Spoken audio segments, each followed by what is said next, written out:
All right, testing, testing, testing. How am I sounding, Justin? You sound like yourself. All right, I hope so. All right, welcome, welcome, welcome. It is Wednesday here in San Antonio, Texas. September or not September? Jesus Christ, October the 22nd of 2025. We are a week away, 9 days away from Halloween. This is the experience. I am Drew, and joining me as always. Justin from Spinebuster Tees and spinebustertees.com. All right, and we have a pretty cut and dry show, people. Um, we're going to try and get out here a lot quicker because it's the beginning of the NBA season. And our San Antonio Spurs are beginning the season on the road against the Dallas Mavericks with the debut of Cooper Flag. So we're going to try and get out of here in under an hour. So let's get it started. Do you want to skip the whole what do you want to talk about thing or just get right to the shows? Whatever you want to do. All right. Yeah, let's just skip the what do you want to talk about thing. We'll save it for next week. But so Smackdown. Smackdown happened last week on Friday, as it usually does in Sacramento. Um, it actually was a pretty good show. Smackdown was actually pretty enjoyable this week.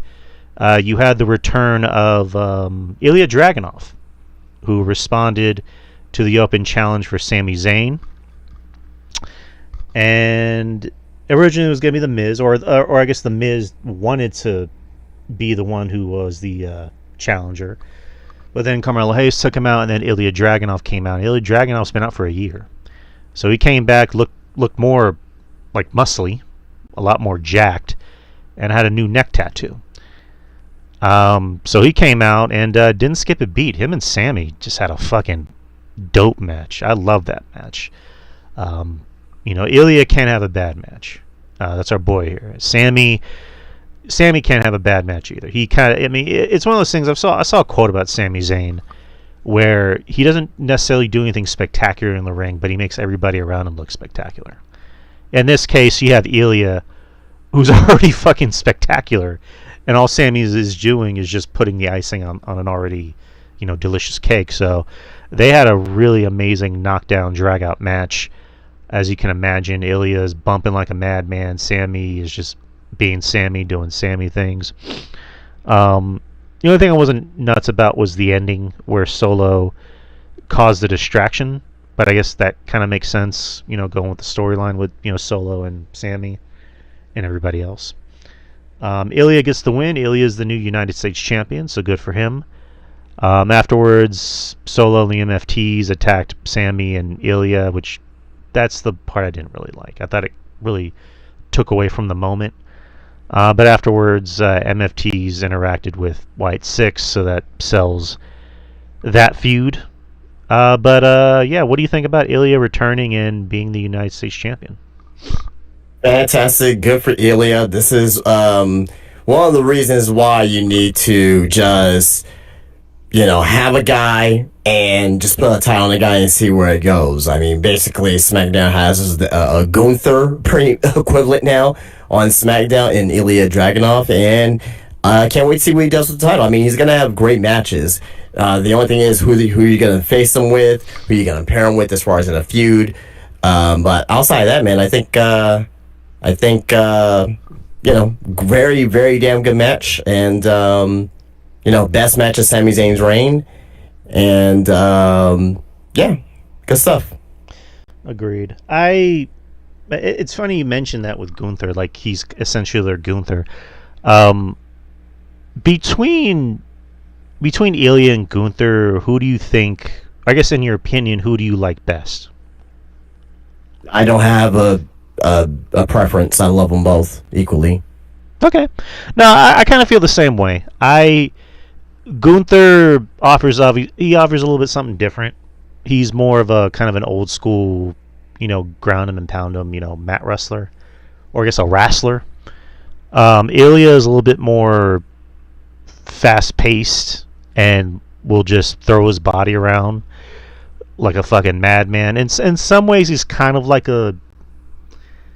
you might call me crazy for this. He's kind of like a Darby Allin in a way. Like if I see what you're saying with that. Yeah. right, you put Darby in the ring, and I like Darby. I've never said I didn't like Darby. Darby, you put him in the ring with someone good, like a Brody King, for example. Because I remember they had a good match at a pay-per-view, I think last year. You know, he can work. He can adapt to anyone's style. And that's kind of like with Ilja. But happy for Ilja.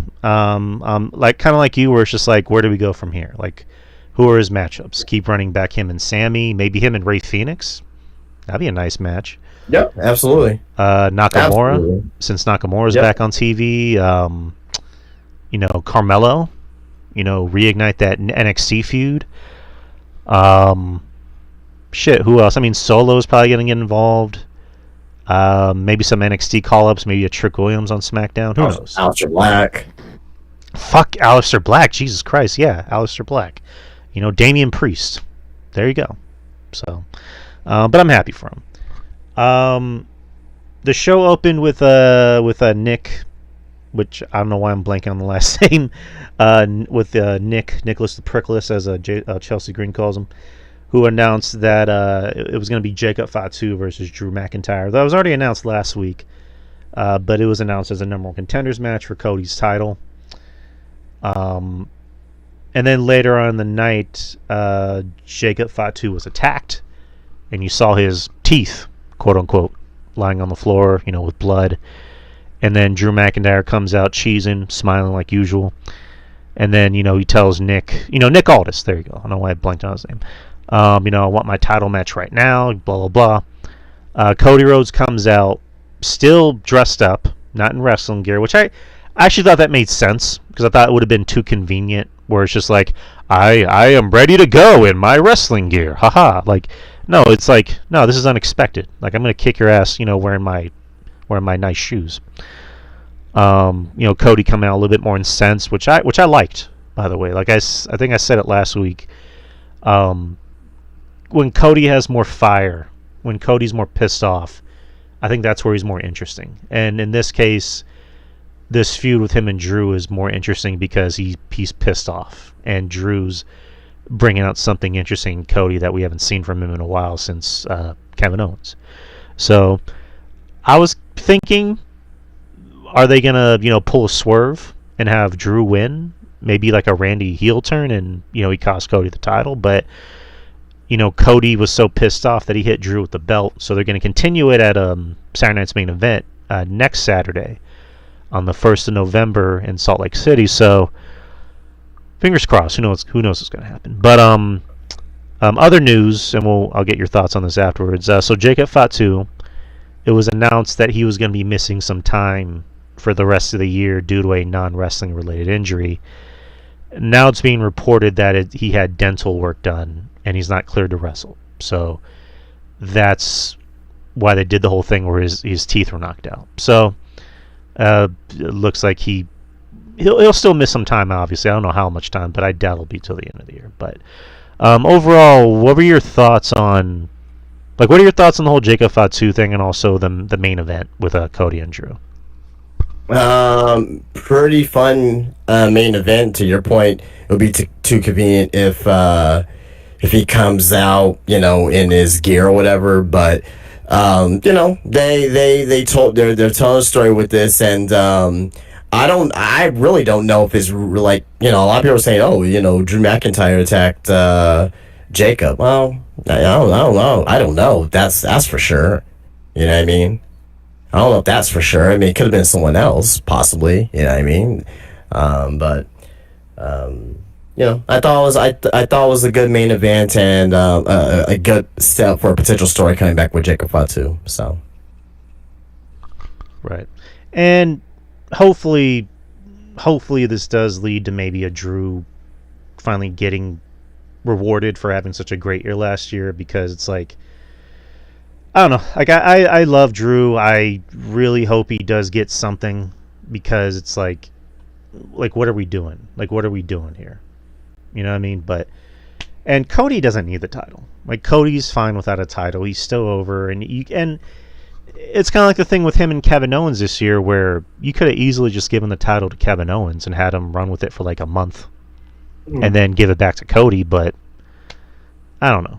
That's just kind of how I feel. But as per the rest of SmackDown, you had a vignette with Aleister Black and Zelina, where they just talked about why they decided to finally pair up together, and it was a good segment. You also had Charlotte Flair and Alexa Bliss defending the women's tag team titles against Sol Ruca and Zarya.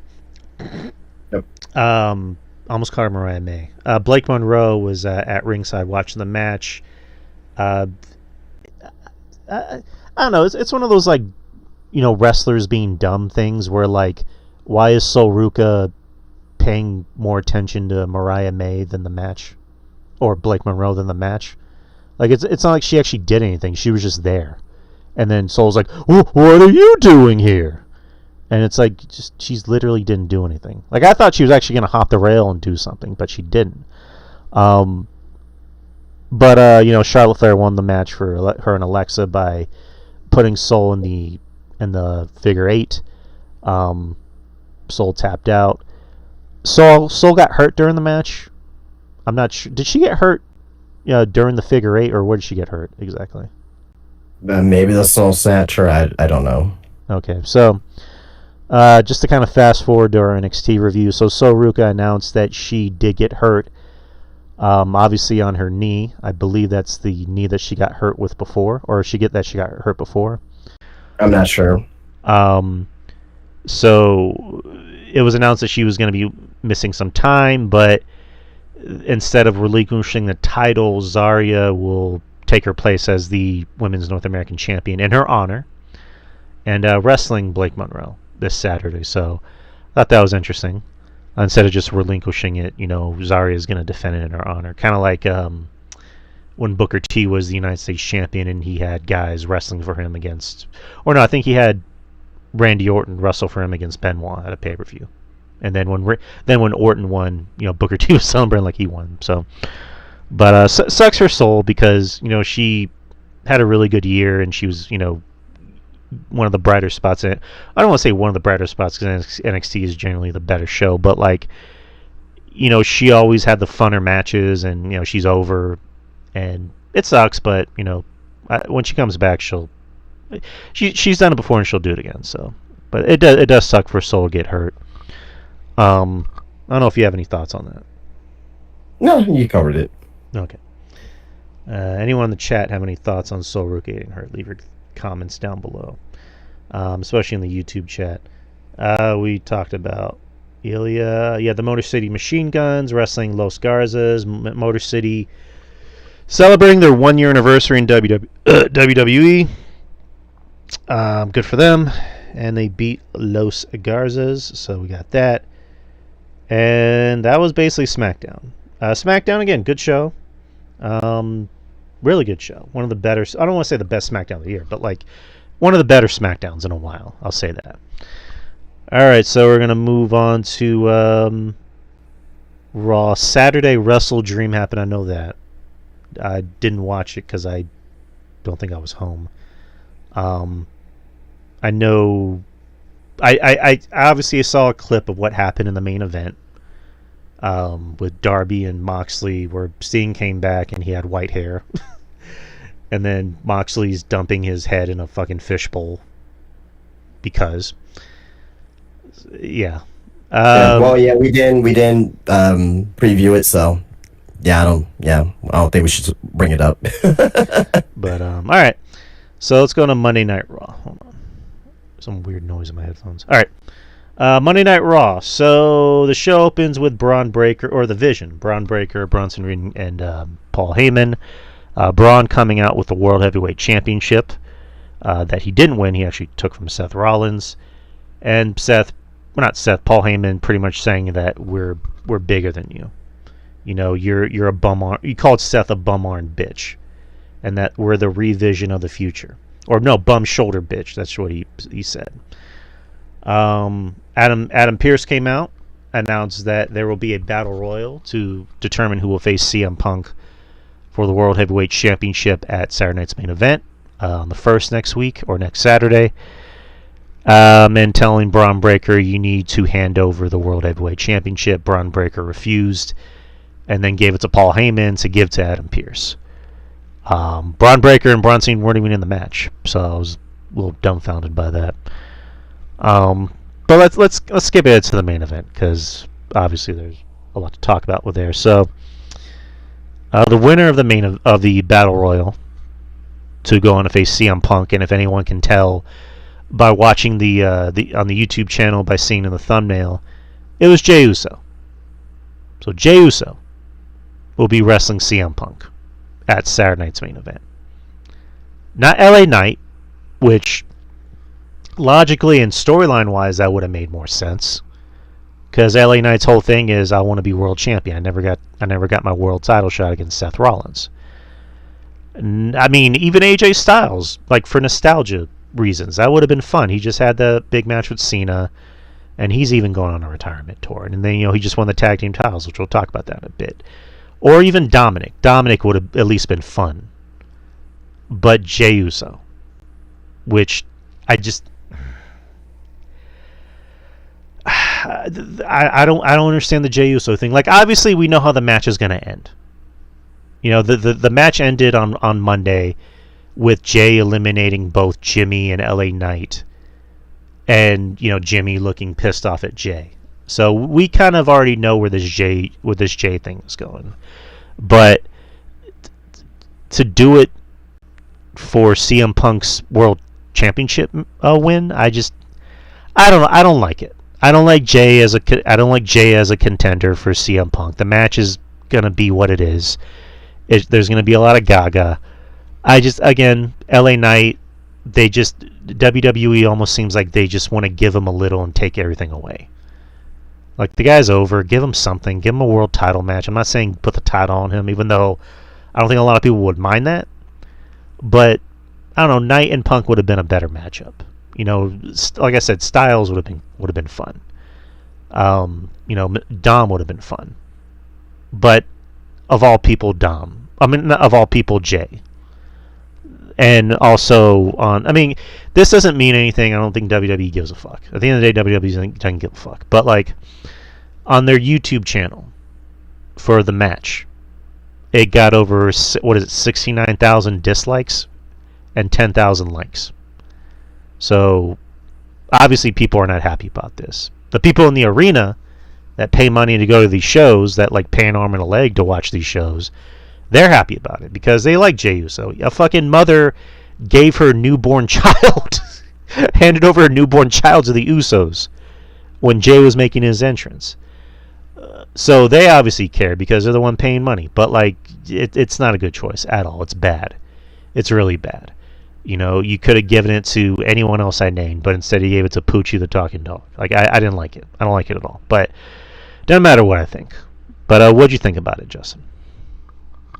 I think it's the right decision. All right, explain. Reason being is because right now you have no top heels on WWE TV for Raw, right?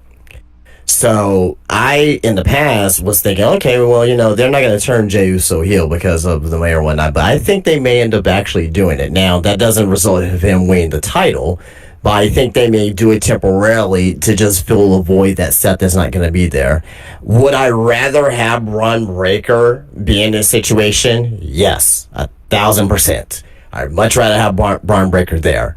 And there's still another story that they could probably tell with that, where, let's say Punk wins, Breaker could take the title off Punk, in a real feud. So I think they want to use Punk as that in between guy to make Braun as more of a main eventer. But I don't know. We'll see. Yes, I get where you're coming from, and I can definitely get behind that. We talked about last week where I think you asked me the question, do you think Braun is ready?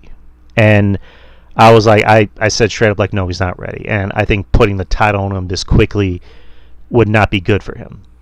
It's one of those things that were like, I'm kind of conflicted on it because it would have made sense for him to be in the Battle Royal, but at the same time, like, storyline wise, it would make sense for Adam Pearce to be like, no, I'm not putting you in the fucking Battle Royal because you injured our champion. Like, why would I put you in the Battle Royal? You injured the champion. You don't deserve to be in the Battle Royal. So eventually, like you said, there is a future where Braun Breaker could beat CM Punk for that world title. If, let's say CM Punk does win next Saturday, and I hope he does, but let's say he does, and eventually Braun Breaker can win the Rumble and go on to face Punk and win it. You know, that makes sense. And that's something that's big for Braun, and that's, you know, bigger for the show. So again, I can see where you're coming from. When you say it's a good decision to give it to Jey. Yeah. Well, it's more. Well, also too, I don't want you to glaze over the fact too that they could possibly turn Jey heel temporarily just because of there's no top guy position. Maybe playing heel in a feud with his brother. I don't know, but what do you think about that? I mean, I'm not crazy about him and Jimmy having another match, but from this angle, it makes sense because Jimmy already turned on Jey before. So it's like, why are you going to do the same shit again? So Jey turning heel is interesting. It's unique because, you know, I've said before, when Jey was the right-hand man of Roman Reigns, when he was a heel, I thought that was some of his best work.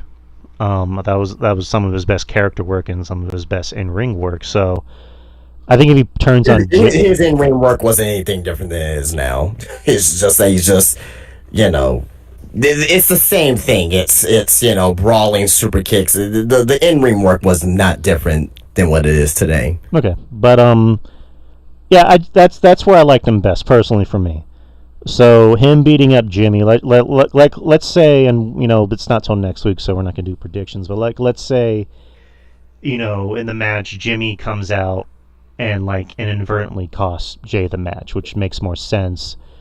And then you can either do the heel turn then, or you can do it on Monday. You know, where Jey is pissed off at Jimmy, and they do the whole thing of like, let's hug, oos, we're brothers, oos. And then as they're hugging, you know, the camera pans in on Jey, and he has a very sinister look on his face. And then he beats the shit out of Jimmy. So he's gonna redo the John Cena and Cody? Well, I was thinking Eddie Guerrero turning on Ray from 2005. You remember that? Yeah. Where he beat the fuck out of him, and then he like a spike pile drive on the fucking ring steps. Like, he can do something like that. I don't know. If Jey turns heel, which I think he will, he has to do something like dastardly. Like, he can't just like simply, you know. I don't think they want to do that. Go that far, because I think they're gonna turn back babyface. I think it's just gonna be a temporary thing. Until they decide to, you know, have another top heel. I guess before they want to position Bronson Reed and Braun Breaker into that position, you know. But very true. But they need a new top heel. Jey can fit that temporarily, where it fits for a couple months, then turn back, whatever the case may be. But they need to fill in that Seth Rollins void badly. No, you're right. And then eventually, you know, we mentioned this last week, you know, start calling up some people from NXT. Like, do that like ASAP. Bring in, yeah, for sure. Yeah. Bring in an Oba, bring in a Trick. You know, some other names. I can't really think of them at the moment. I think this may be Trick's last PLE coming up. Oh yeah, there's no doubt about that. The rest of Raw, you had AJ Styles and Dragon Lee versus the Judgment Day for the World Tag Team Championships. This is fun. This is a really, really fun match. Really, really good match too. With, you know, 4 guys in the ring that know what they're doing. Judgment Day were tag team champions for over 100 days, and they only defend the title like once. Like, that's just once or twice. Yeah, just insane. So I like the team of AJ and Dragon Lee. I like that Dragon Lee is kind of getting, I don't want to say more noticed, because he was noticed before, but like, you know, especially with this deal with AAA, it's really kind of helped him breathe. It's really helped breathe some new life, you know, back into him. So, right. putting him with AJ is fun, because like I mentioned before, they're kind of planning something with AJ for his retirement. Not as over the top as Cena, but they're still doing something with him. So pairing him with Dragon Lee, it makes sense. It's fun. They're both high flyers, and they seem to get along. They seem like they're really good friends in real life. So I like this match a lot. I was kind of thinking they were going to put the tag team titles on them. I don't know. Like, I got that impression they were going to do it, and they did it. Like, it was kind of a straightforward wrestling match where they won. There really wasn't any gaga, no interferences. And, well, I think, did Dom come out? I believe Dom came out, but AJ still won the match for his team with a Styles Clash. And him and Dragon Lee are now the new Raw Tag Team Champions. So good for them. Happy for them. Yeah, happy for Dragon Lee. Super happy for Dragon Lee. But what'd you think about this match? A very good match. Now we see where this next story in the Judgment Day is gonna go with Dom and everyone else in the Judgment Day. But yeah, I'm super happy for Dragon Lee for getting a title. You know what I mean? Because I think he's a guy that is very underappreciated to a lot of fans. And, you can go out there and have a good match with anyone. You had, Penta come in and Ray Phoenix come in. People forget about Dragon Lee. So I'm glad that they're still utilizing him and, and that they believe in him. So. Yeah. I mean, he's definitely, he's my choice so far for most underrated. And it seems weird to say that because he's always been good, but you kind of hit the nail on the head. We didn't forget, but like, the fans and almost the company kind of forgot how good this guy really is. So, again, with this AAA deal, it's really helped invigorate a lot of people on the main roster. So, but I'm more happy for Dragon Lee than AJ. I'm still happy for AJ because I'm a mark for AJ. I've been a mark for AJ for over a decade or for over 2 decades. But I'm even more happy for Dragon Lee. So good for them. The Judgment Day thing. It's been kind of weird because I'm more interested in Raquel. I mean, obviously Dom. Dom is the star, but I'm always looking forward to anything Dom does. But I'm also as interested in whatever Raquel and Roxanne do. Finn, this whole thing about him is like, is he going to turn on Dom or is he not? Blah blah blah. It's like, well, you should have done it a long time ago. Like, this has been going on for, a year and a half? And it's like, are you going to turn on him or not? Or every year. It happened last year. I'm sorry. But, it's like either shit or get off the pot because I don't think people care anymore. But, speaking of Dom. Obviously, it's going to be the Judgment Day turning on Dom, and Dom's going to be a fucking huge surging babyface for 2026. He's already getting cheered, but it's gonna be official. But he's not a baby face yet. Right. No, I get you. Speaking of Dom defended the Intercontinental Championship against Rusev. He wrestled Rusev a few weeks ago. He's wrestling him again, which I'm assuming is gonna end in a triple threat between Rusev and Penta, which that should slap, as the kids would say. This was good. I liked their match a few weeks ago a lot better. This is kind of like a rehash of that match, except not as good, but still good, not terrible. You can kind of tell what was going to happen because Rusev interfered last week, so Penta's going to interfere this week. During the match, Dom grabs the ring bell and hides it in his boot. As he's going for a 619, Rusev grabs his legs and then grabs the ring bell and, starts yelling at him like, ah! And he's about to hit him with it, and the referee stops him. And as the referee's not looking, Dom kicks Rusev in the balls from behind. And then goes for a 619 and a frog splash, and Dom's still the Intercontinental champion, I'm sorry. But I'm enjoying this feud. Enjoying anything Dom does so far. I'm enjoying Rusev.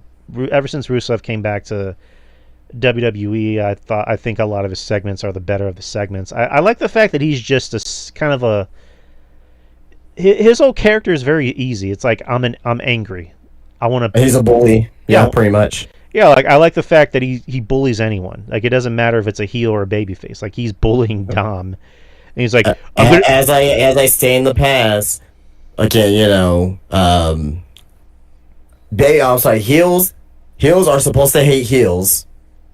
So even heels hate everybody. True heels hate everyone. So Yeah, and he's like talking shit to Dom. He's like, "Sweet little baby boy, Dom." Like I like the fact that he calls him that.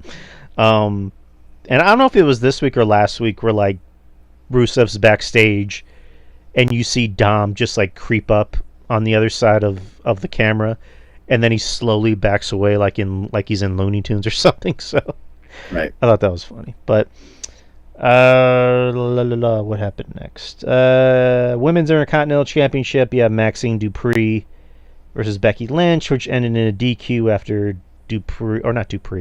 Becky got mad and hit Dupree with the belt. So this is going to continue. Gotta be honest, I didn't think the match was bad. I thought this was maybe the best match that Maxine has ever had. And they're in the ring. Well, I mean, that one. I mean, this one and the other one with Becky. I mean, they were identical matches, very good matches. Oh yeah, like I like the fact, and I've said it before. Like Becky, she's had a great year, and Becky, people want to shit on Becky, and in some ways deservingly so. But in this case, like Becky does care. Like Becky's very giving.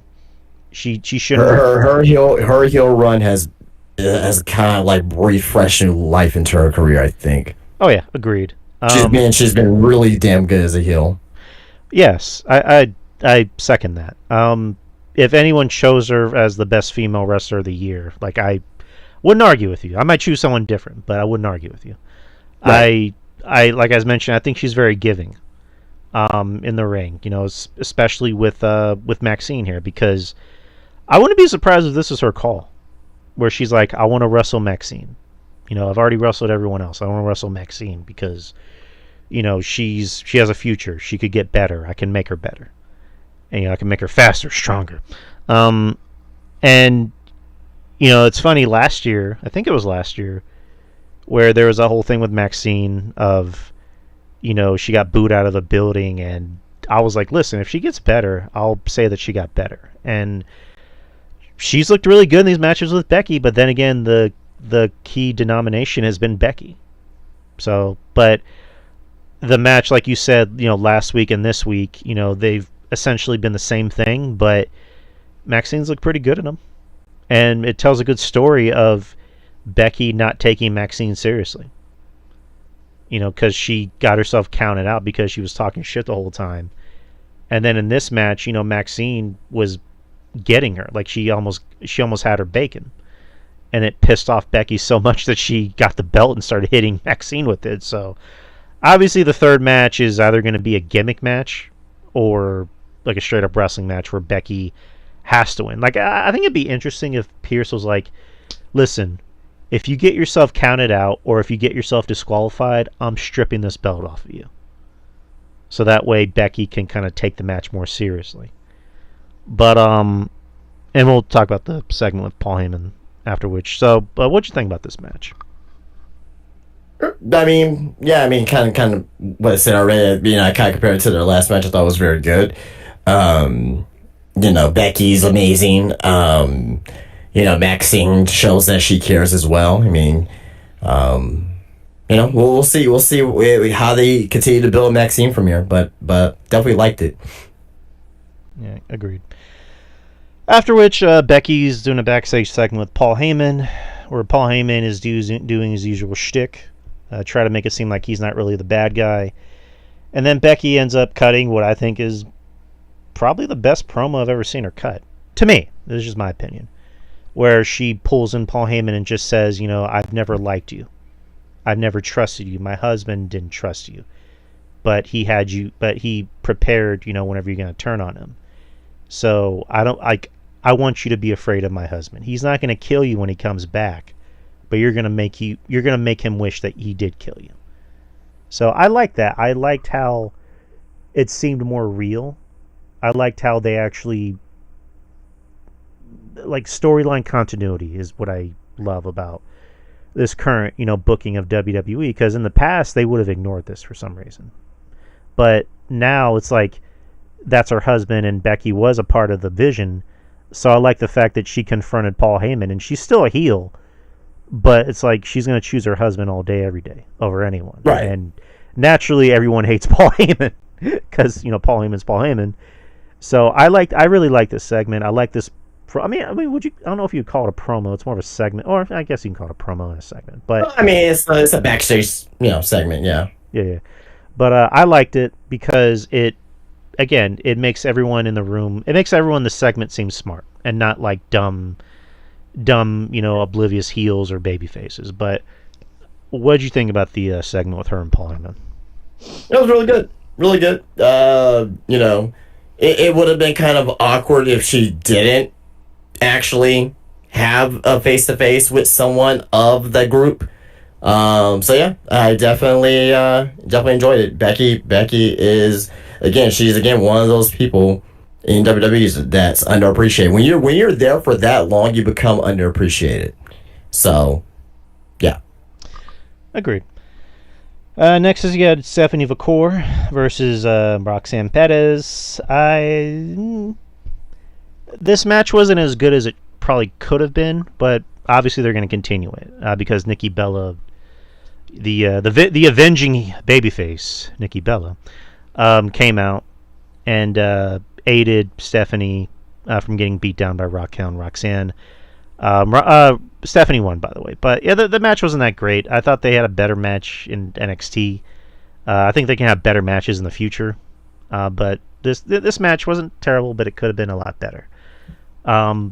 Stephanie apparently got hurt during the match. You can see her limping whenever she's walking to the back, so it would suck, obviously, if, knock on wood, she had to relinquish it like Seth and Soul, but hopefully it's just a mere flesh wound, as they say. But and then as for the rest of Raw, the Battle Royal. We already talked about the Battle Royal. So that was Raw. Pretty good show. Again, I can see where they're going with this Jey thing, because obviously next Saturday at Saturday Night's Main Event, the match with CM Punk and Jey, it's gonna close the show, and there's gonna be a lot of gaga, and it's more than likely gonna lead to a Punk win, but we'll see. NXT, let's mow through that real quick. A big chunk of the show was just setting up Saturday for Halloween Havoc. Tatum Paxley came out and cut a really good promo. I like Tatum Paxley. I've always liked Tatum Paxley. She's someone where I'm just like, why haven't they given her something yet? Because she's really good. She's really, really good. Good in the ring. Good babyface promo. The crowd loves the shit out of her. Like, she gets legit reactions anytime she comes out. So it's like, it's always that will they or won't they with Tatum. So, but yeah, she cut a really good babyface promo. And then JC came out and talked a little bit of shit. And so they made a tag team match for later on the show. So, Leon Slater defending the X Division Championship against Stax, who's now paired up with his real life fiance, Ariana Grace, and then I almost said Trick Williams. Javon Evans came out with Leon Slater. Javon Evans is really funny. Like he was kind of cracking me up on commentary, and it's funny, we talked about this before, and me and RJ talked about this too, and even Javon talked about it in an interview where he was like, I think he said something on the lines of like, I hope people like the way I talk because that's just how I talk. You and me mentioned it before that Javon Evans just sounds like himself. Like when you hear him talk, it just sounds like that's just him. Like he doesn't try to be a wrestler, quote unquote wrestler, and yell about everything. He just sounds like a normal dude. And, RJ can kind of attest to that because RJ's from the Carolinas. And he's like, yeah, that's pretty much a guy from the Carolinas. Like that's how he would talk. So I like him and Slater together because they just seem like two peas in a pod.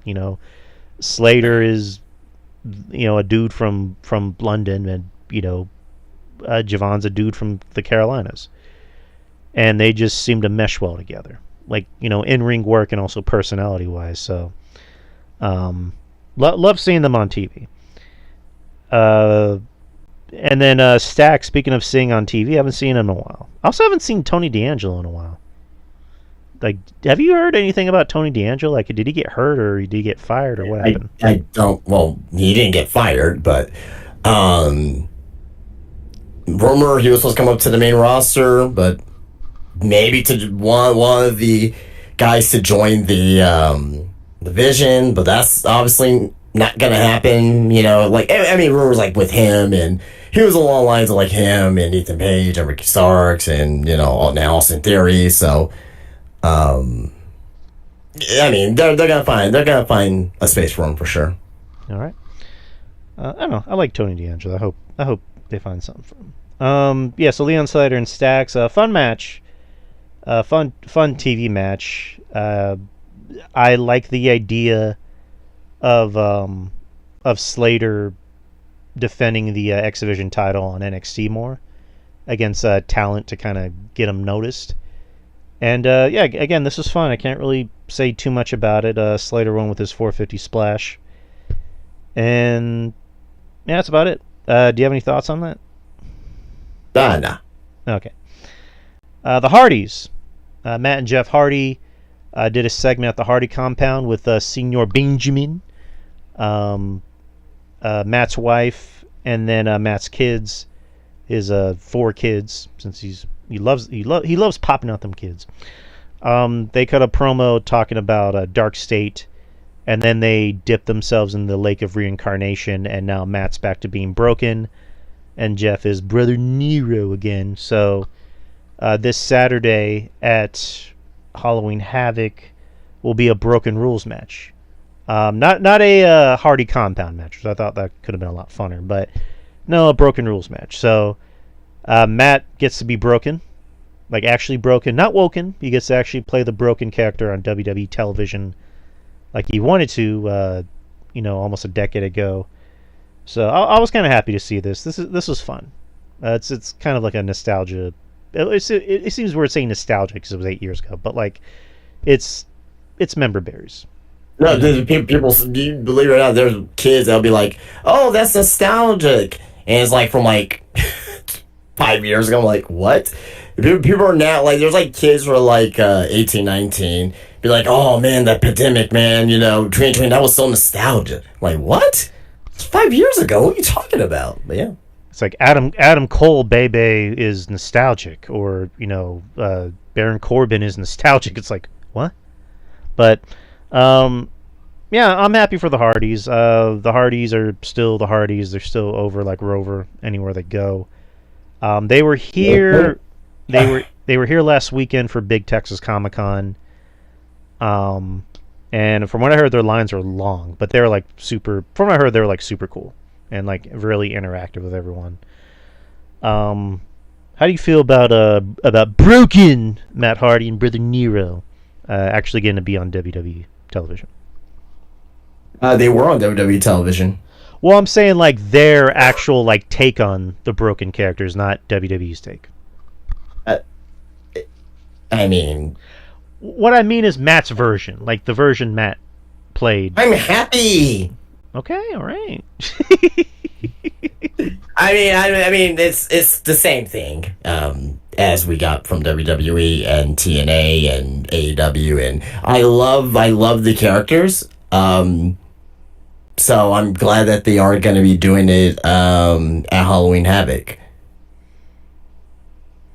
All right. I mean, it makes sense because it's the spookiest event of the year. So, right. So what do we got next on the show? And why is it loading? All right. So yeah, we talked about that.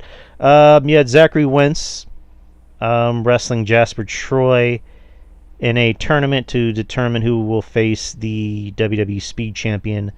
Kind of disheartening to see Zachary Wentz on the show after Wesley got released last week. But when's the last time we see him together on TV together? I think it was either sometime earlier this year or last year.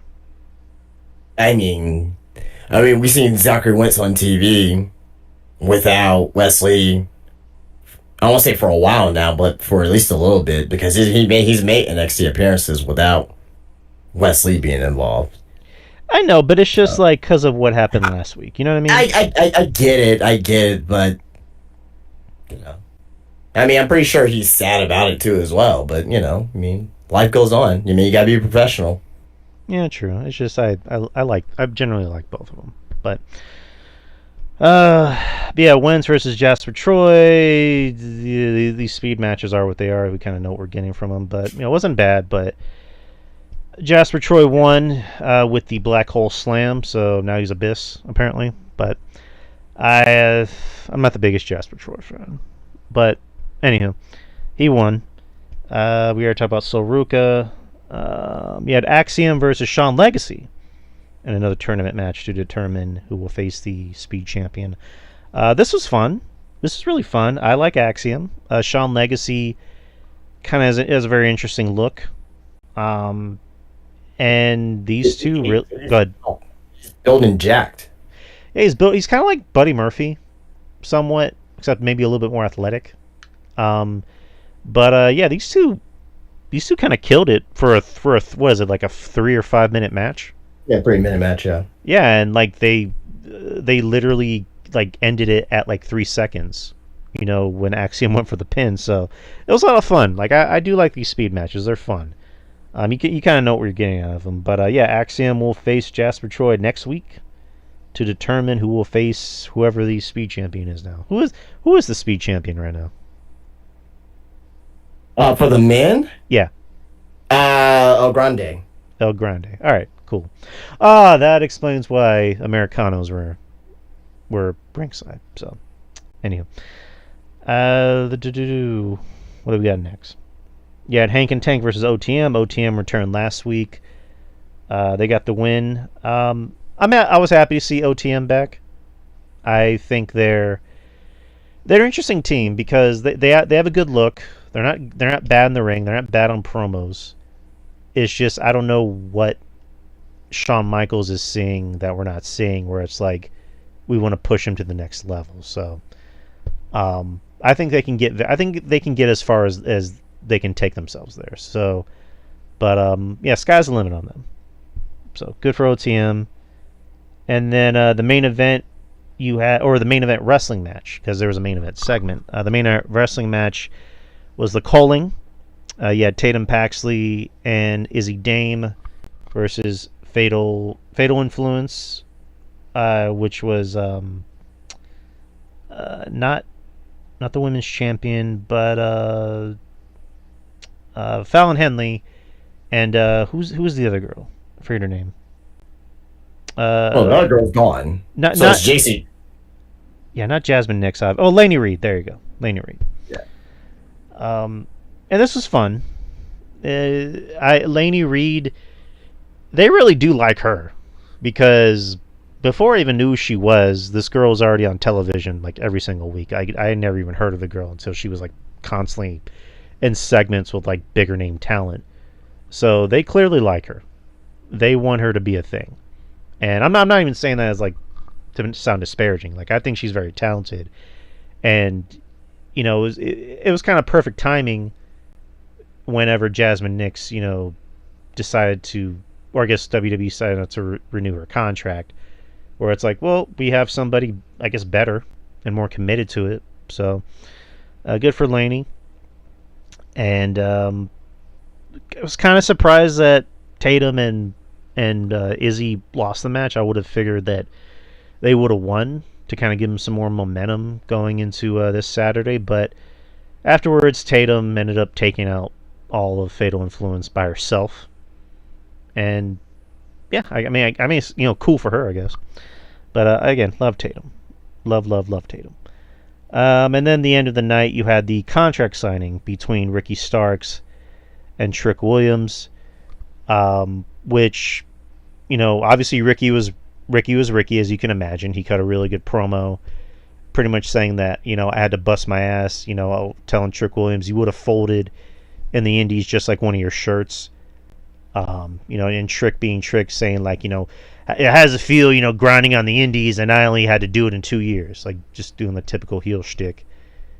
And then it ended with Ricky standing tall. So, and we'll get into Halloween Havoc predictions in a bit. But overall, I mean, that was NXT. But overall, what'd you think about NXT, Justin? Good. It was good. I thought it was a fairly. I mean, they had to do some things, obviously, with Sol Ruka and things of that nature. But I thought it was a good go home show. All right. Speaking of NXT, Deadline, NXT Deadline 2025 will be coming here to the Alamo City, San Antonio, Texas, on December 6th.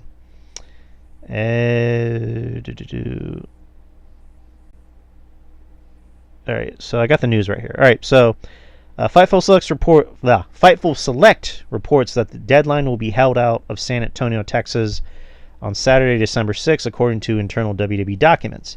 The report was unable to confirm a venue at this time, but venues in San Antonio include the Frost Bank Center, home of the San Antonio Spurs, the Freeman Coliseum, which hosted NXT TakeOver back in January 2017, and the Boeing Center in Tech Point, which has previously hosted TNA Victory Road 2024 and is the site for this Wednesday's tapings of AEW Dynamite and Collision. Yeah. They just ended too. Oh, okay. Yeah, I had a lot of people come in my shop too. Well, I will say this, and I can't say who, but there was a couple of talent that came to the shop today. Oh, do I know these talent? I doubt it. Okay, well, all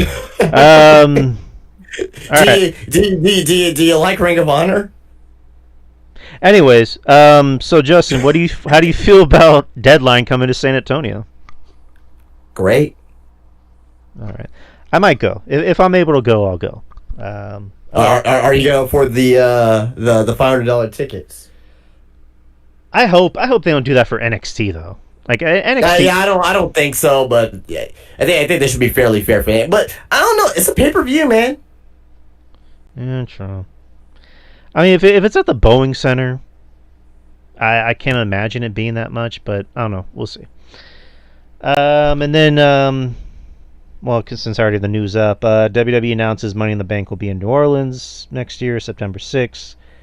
It was supposed to be August 29th, and it got moved to 2020 or September 6th. So instead of WrestleMania, they're going to get Money in the Bank. So good for them. All right, let's close it out with Halloween Havoc predictions. Halloween Havoc will be this Saturday, October 25th. Me and Jeff Lippman, and let's see if we can get RJ back, or it might just be me and Jeff. It's gonna be at the Findlay Toyota Center in Prescott Valley, Arizona, and 6 matches. All right. Tag team match. Regular tag team match. You have Javon Evans and Leon Slater versus Mr. Iguana and La Parka. I will take. I don't know. Evans and Slater. Yeah, I'll take Evans and Slater. Yeah, I guess. Right. Oh, speaking of, the Triple A is gonna be coming here too as well. San Antonio? Yep. Continue. I'll find it real quick though, but you can go ahead and continue. All right, I'm just writing some show notes down. But that's cool. That's cool. If I'm able to go, obviously I'll go. But yeah, I'll go with Evans and Slater. So that should be fun. Singles match for the NXT North American Championship, as we talked about earlier. Sol Ruka is injured, but Zarya will, I guess, stand in for her as a backup or an understudy, so to speak. But she'll be fighting in her honor, defending the North American Championship against Blake Monroe. Blake Monroe's winning, but Downline's gonna be on the 13th, right? The 6th. Okay. Well, Sunday the 14th of December, Triple A will be here. Oh, nice. They're gonna be, but they're gonna be off Highway 90 at El Corona. Oh boy. I don't know. Again, if I'm able to go, that'd be fun to go to. I mean, they got Psycho Clown. It looks like Psycho Clown. Dr. Wagner. Hilda Dr. Wagner. Judas Macias. Octagon. Mr. Iguana's on the flyer. So it's the main talent. It looks like. Oh, sweet. But yeah, Blake Monroe I think is winning. I think she would even won if Soul didn't get hurt. It's the right time to put it on Blake. So Blake's going to win it. Day of the Dead match for the NXT North American men's. Ethan Page versus El Hijo de Dr. Wagner Jr. Ethan Page. Ethan Page. What is a day of the... Or it's basically a no holds barred match. Never mind. Again, we talked about this before. You're talking like a street fight, Philadelphia street fight. Don't pay attention to the name of the actual match. It's a fucking no disqualification match. Well, There's weapons. There's no count out. Right. It's the same thing, just branded differently. That's all. Well, no, I just thought like maybe that was a thing he had in AAA. Like I truly didn't know. But I believe they've done something like that before, but again, it just equates back to a no DQ match. All right. But yeah, Ethan Page. Singles. Okay, I don't think this is in order. But singles match for the NXT Championship. Not in order. Ricky Saints versus Trick Williams. Ricky Saints. Yep, absolutely, Ricky Saints. And Trick Williams will be heading to the main roster. A broken rules match for the NXT Tag Team Championships. The Broken Hardys versus Dark State. I'm gonna go Hardys because they're bringing this broken gimmick. I think they're gonna keep on the Hardys for a while longer. True. Who knows? Maybe the Hardys will be here as tag team champions for Deadline. I hope so. That'd be fun. It'd be nice to see the Hardys live. But yeah, Hardys. And then JC Jane defending the NXT Women's Championship against Tatum Paxley. JC Jane. I'm gonna say I'm gonna go with JC Jane too. I love Tatum, but I don't think they're gonna put it on her.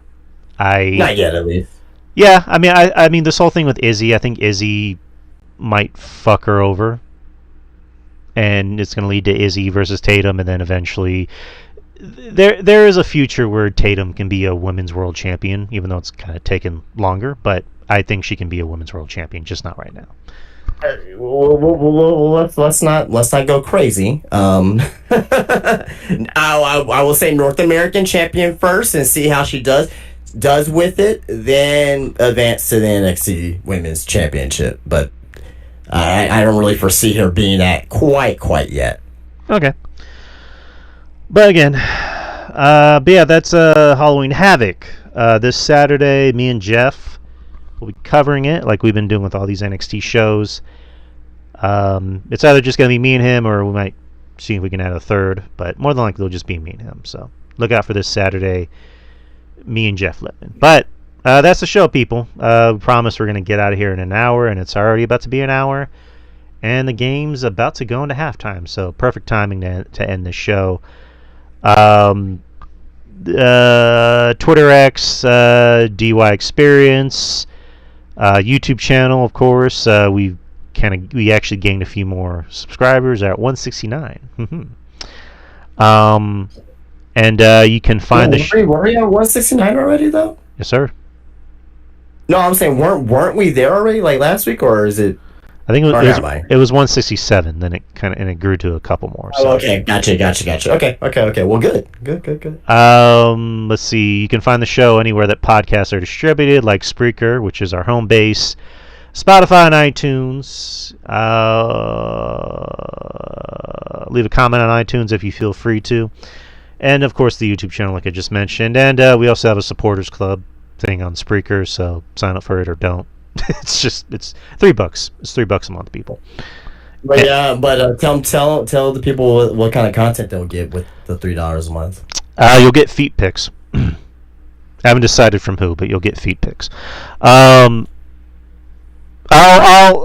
I mean, it's just little. It'll be little things. Like I have been contemplate. Well, I don't want to say contemplate, but like doing movie reviews. I've seen a lot of movies, so I was thinking of possibly doing something either tomorrow or this weekend. Maybe pop in a quick review show of movies I've seen. And also, me and Justin every now and then will talk off the cuff, either before or after the show. Oh yeah, those are always good. So it's usually never about wrestling. That's always the fun. That's always the fun part. So if that ever does happen, we'll just cut. We'll just cut and paste, or it seems weird to say cut and paste, but we'll just take that portion and put it in the supporters club portion. So look out for that. But it's just $3 a month, people. $3 a month. $3 a month. $3 can get you.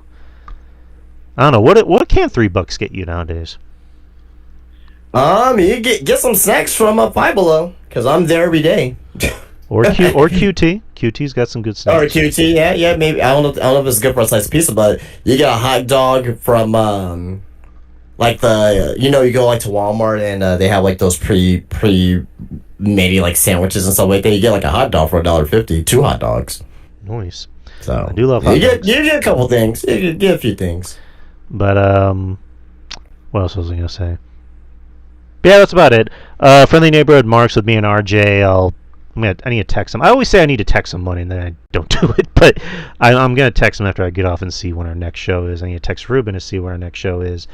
I know when my next show is. Besides this Saturday, I'm doing a show with my friend Anthony. Well, we will be doing our basketball podcast.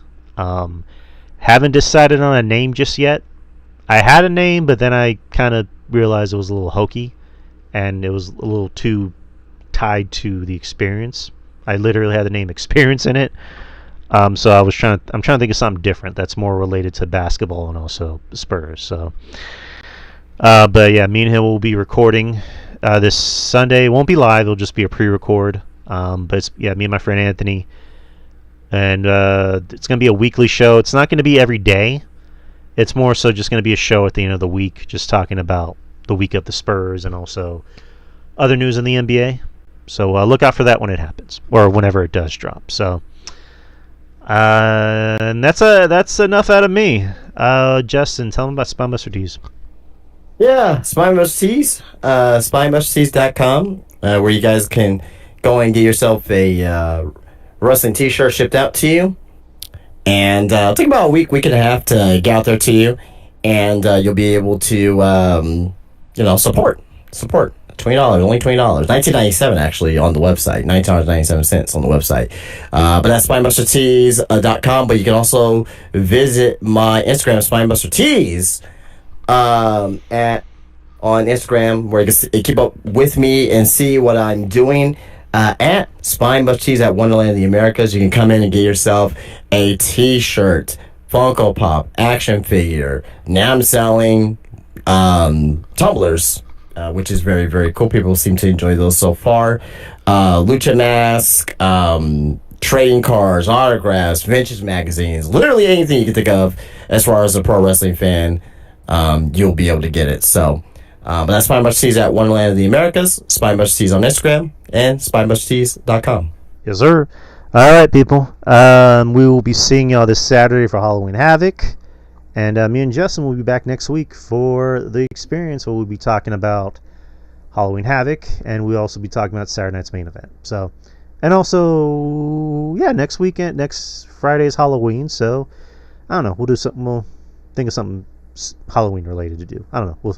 We'll see. We'll see next Wednesday. But all right, people, take care. Much love, and peace out. Peace.